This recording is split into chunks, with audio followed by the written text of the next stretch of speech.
Our next third speaker is Yuki Toshioki of Japan. Yuki is a sophomore in the Department of Global Business. Her speech title is Another Way of Reusing the Olympic Village.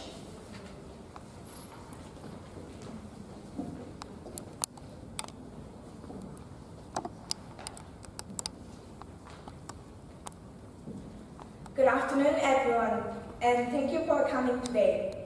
Today, I'm going to talk about another way of reusing the Olympic Village. Recently, we often hear the word globalization. It is not surprising to witness countries and people that are getting globalized. In contrast, most of the Japanese people have failed to embrace the term globalization because of language barrier and conservative family background. However, I believe that partnership is necessary to realize globalization. So, I will be focusing on goal number 17, which is partnerships for the goals. In 2020, the Tokyo Olympics will be held and the Olympic Village is being constructed to provide accommodation to the players and staff. After the Olympics, it will be used as a residential area for ordinary people. So, I'm going to explain another way of reusing the Olympic Village, which is different from the existing plan. Currently, I belong to the Global Business Department, which has 70% international students and 30% Japanese students. With many interactions, I mainly feel two problems. First is that international students are always busy at work to earn money for daily living expenses.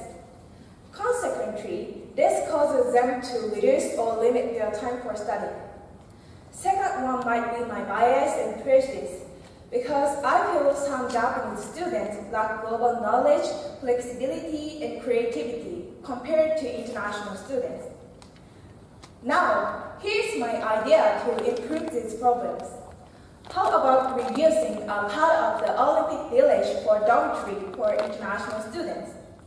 According to the organizational website for Tokyo Olympics, the organization is planning to establish more than 146,000 rooms. So, after the Olympics, some of these rooms can be used as dormitory. Even though there are many international students residing in Japan, in reality, there has been no growth at all. One of the reasons is that the house rent is too expensive in Japan, which compels the international student to spend most of their time doing part-time jobs. If we could reuse a part of the Olympic Village for dormitory, we can offer many benefits to international students. For example, we can provide 20 to 30% of dormitory for Japanese students and remaining for international students. Making a shared dormitory helps to learn about other countries and to exchange culture and language. Also, we can reduce the burden for international students and reduce their time for working part-time jobs at the same time by providing low rent. This can create more time for international students to focus on their studies, learn about Japanese culture, interact with Japanese people, and sightseeing. Furthermore, if international students become more interested in Japan, the number of foreigners who would work in Japan might be increased in the future.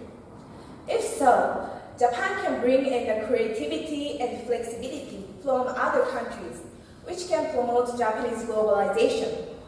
At the same time, it also helps to promote globalization all over the world, as international students can spread the knowledge with the people of their country that they have learned in Japan like a spider web that connects everywhere.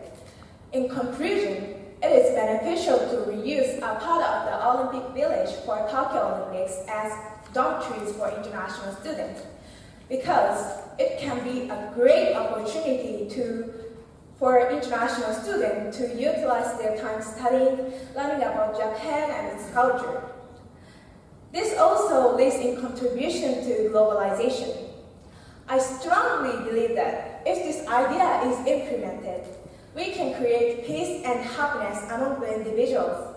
Because in order to reach out to the world, we should first start from the individuals.